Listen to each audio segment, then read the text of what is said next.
Karina, sou advogada, especialista em Direito do Trabalho e Processo do Trabalho, e hoje falaremos um pouco mais a respeito da reforma trabalhista. O que mudou? Vem comigo!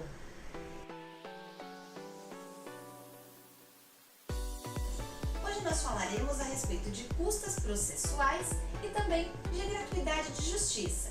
Tiveram muitas mudanças relevantes que nós temos sim que nos manter atualizados, porque refletem diretamente na vida, tanto do empregado quanto do empregador, quando se deparam com uma demanda judicial.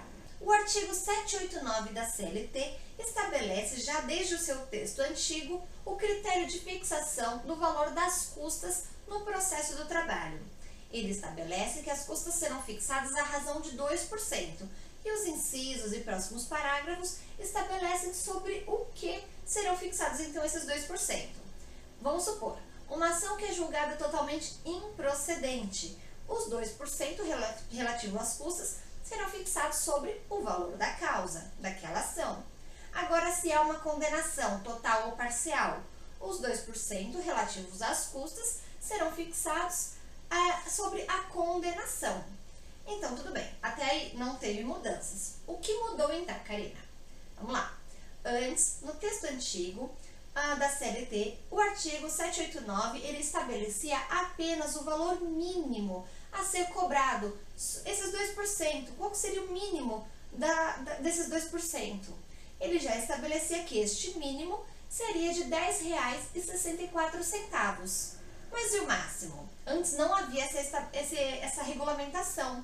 Então, numa condenação muito grande ou uma sentença improcedente de uma ação que teria um valor de causa muito alto, não havia limite. Os 2% seria do que viesse. Agora, com a reforma trabalhista, a Lei 13.467 de 2017 trouxe essa novidade. E essa alteração é muito benéfica, porque nós temos então uma limitação dessa porcentagem do valor das custas. Agora, com a reforma trabalhista, o valor das custas, à razão de 2%, poderá ser cobrada até 4 vezes o maior teto do regime geral da Previdência Social. Atualmente, este valor está em torno de 5.600 e uns quebradinhos, isso para 2018, tá bem? Então, 4 vezes este valor, nós temos um aproximado de 22.583 e acho que 20 centavos. Então, esse é o teto máximo a ser cobrado relativo às custas. Então, é o valor máximo que poderá haver a incidência de custas, que é a razão de 2%, sobre uma condenação, sobre um valor de causa, conforme os critérios dos incisos e parágrafos do artigo 789.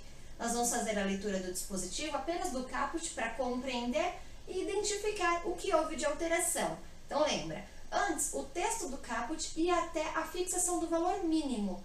Agora nós temos a complementação referente ao valor máximo que pode ser cobrado a título de custas. Artigo 789 da CLT. Nos dissídios individuais e nos dissídios coletivos do trabalho, nas ações e procedimentos de competência da Justiça do Trabalho, bem como nas demandas propostas perante a Justiça Estadual no exercício da jurisdição trabalhista, as custas relativas ao processo de conhecimento incidirão à base de 2%, observado o mínimo de R$ 10,64 e o máximo de 4 vezes o limite máximo dos benefícios do regime geral de previdência social, e serão calculadas. E com relação à justiça gratuita, tiveram mudanças? Tiveram, muito importantes e, no meu ponto de vista, prejudiciais. Por qual razão? Antes, a parte que fosse hipossuficiente, que não tivesse realmente condições de arcar com as custas do processo, bastaria então fazer uma declaração. Era muito comum que nós procurássemos os advogados, principalmente na área trabalhista, e assinássemos um termo de declaração de hipossuficiência. Este documento assinado, uma declaração, até mesmo feita de próprio punho, ou a carta redigida e assinada pela parte, ela servia e era o suficiente para que o juiz declarasse então e concedesse àquela pessoa, aquela parte que entra com a ação, pessoa ou empresa, o benefício da justiça gratuita. Agora o quadro muda E não é mais bem assim não. Teve mudança no artigo 790, parágrafo 3º da CLT. Esse parágrafo teve alteração e nós temos também a inclusão de um novo parágrafo, o parágrafo 4º. Nós vamos fazer a leitura, então, do caput do artigo 790 para entender do que estamos falando e, então, fazer a leitura do parágrafo 3º. E aí, nós voltamos e eu explico como era e como ficou. Nós vamos, então, discorrer sobre a alteração trazida pelo texto da reforma trabalhista. Artigo 790 da CLT. Nas varas do trabalho, nos juízos de direito, nos tribunais e no Tribunal Superior do Trabalho, a forma de pagamento das custas e emolumentos obedecerá às instruções que serão expedidas pelo Tribunal Superior do Trabalho. Parágrafo 3º, redação dada pela Lei 13.467 de 2017, texto trazido pela Reforma Trabalhista. É facultado aos juízes, órgãos julgadores e presidentes dos tribunais do trabalho de qualquer instância conceder, a requerimento ou de ofício, o benefício da justiça gratuita, inclusive quanto a translados e instrumentos, àqueles que perceberem salário igual ou inferior a 40% do limite máximo dos benefícios do regime geral de previdência social. Agora, a justiça gratuita será deferida de pronto, ou a requerimento, ou até mesmo de ofício, pelo juiz. Será deferida, então, a justiça gratuita àquele que receber até 40% do limite máximo do regime geral da Previdência Social. Lembra que nós falamos? O regime geral está hoje, para o ano de 2018, ele está aproximadamente no valor de R$ 5.600. 40% disso, nós temos R$ 2.100 aproximadamente. Na verdade, R$ 2.258,32. Fui lá fazer a conta. Então, quem recebe salário até esta quantia, que equivale a 40% do atual teto do regime geral da Previdência Social, ano de 2018, quem recebe até essa quantia tem direito sim ao benefício da justiça gratuita, e ele será deferido tanto a requerimento como de ofício. Mas e quem não recebe essa quantia? Quem recebe mais que isso? Como fica? Antes, o texto dizia que bastava a declaração. Agora, não é mais assim. Precisa comprovar. E aí vem o prejuízo aparente nessa questão da reforma trabalhista. A mera declaração não é mais suficiente. A comprovação agora é obrigatória.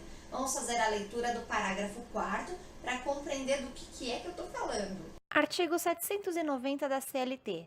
Nas varas do trabalho, nos juízos de direito, nos tribunais e no Tribunal Superior do Trabalho, a forma de pagamento das custas e emolumentos obedecerá às instruções que serão expedidas pelo Tribunal Superior do Trabalho. Parágrafo 4º. O benefício da justiça gratuita será concedido à parte que comprovar insuficiência de recursos para o pagamento das custas do processo. Viu só? Agora a parte precisa comprovar. E além disso, claro, vamos identificar um lado positivo. O texto traz, do parágrafo 4º, a menção da palavra parte. Não fala requerente, não fala apenas do autor, não é limitado à pessoa física. A parte, então, que comprovar que não possui recursos para arcar com as despesas do processo, comprovar, não mais declarar, ela terá sim direito à avaliação do benefício da justiça gratuita e, eventualmente, o seu deferimento. Comprovando, o juiz ele deve deferir. E essa comprovação pode se fazer de N formas. No caso de um trabalhador, juntada da carteira de trabalho, comprovação das despesas, aluguel, financiamento, enfim, que demonstre que, embora eu tenha um salário superior àqueles 40%, minha renda está comprometida, não consigo enfrentar um processo tendo que pagar custas de acordo com o que eu recebo hoje, com a remuneração que eu tenho e as despesas que eu tenho hoje. Tá? Então é necessária essa comprovação. Mas a questão do parte é muito importante, porque agora não é só pessoas físicas, como também as pessoas jurídicas, que comprovadamente demonstrarem ali a sua necessidade da concessão do benefício da justiça gratuita, poderão ter sim essa isenção com relação às custas do processo. Isso é muito positivo. Então é isso, pessoal. Se você gostou do nosso vídeo, se inscreve aqui no canal, curte, compartilha com seus conhecidos para que todos possamos sempre nos manter atualizados. Não deixe de se inscrever aqui no canal. Até mais!